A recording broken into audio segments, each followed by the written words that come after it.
मिरचीचा ठेसा घेतला वाटून. या लवंगी मिरची, हे 7-8 मिरच्या, लसूण, शेंगदाण्याचा कूट, मेथीची भाजी स्वच्छ धुवून घेतली. तेल गरम केले. आता आपण मिरचीचा ठेसा तळून घेऊ.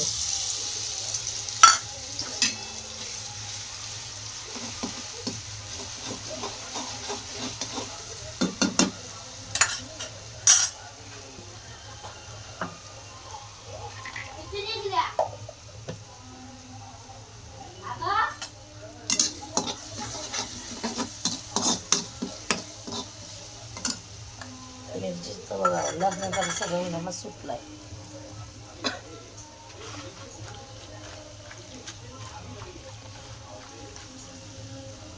मिरची बघा आपले लाल झाले.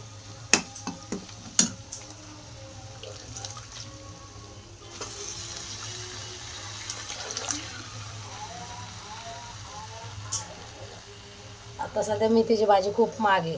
तुमची इथे कशी जुडी आहे? मी चवीनुसार मीठ पण टाकून घेते.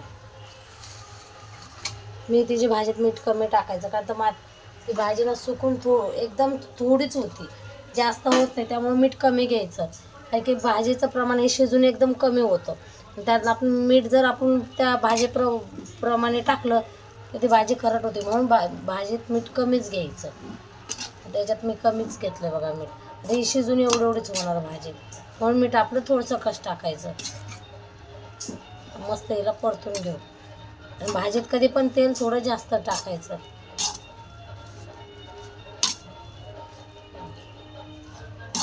आधी चांगलं शिजून घेते भाजी. बघा आपली चांगली परतून झाली. आपण यात मुगाची डाळ टाकून घेऊ. मी आज मुगाची डाळ टाकणार आहे भाजीमध्ये. तुम्ही मटाची डाळ, तुरीची डाळ घेऊ शकता. मी मुगाची घेतली.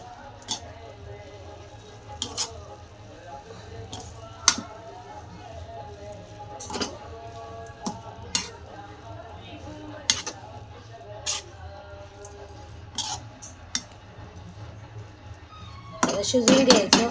शिजून झाल्याच्या नंतर शेंगदाण्याचा कूट टाकायचा. आपण आता भाजी शिजून घेऊ. भाजी आता आपली शिजत आली. आणि थोडी शिजून घेऊ आणि शेंगदाण्याचा कूट टाकू. ज्वारीच्या मेथीच्या भाजी संग मस्त ज्वारीच्या भाकरी केल्यात बघा. चमचम भाकरी मस्त. एवढ्या ज्वारीच्या भाकरी कशी पांढरी शुभ्र दिसते.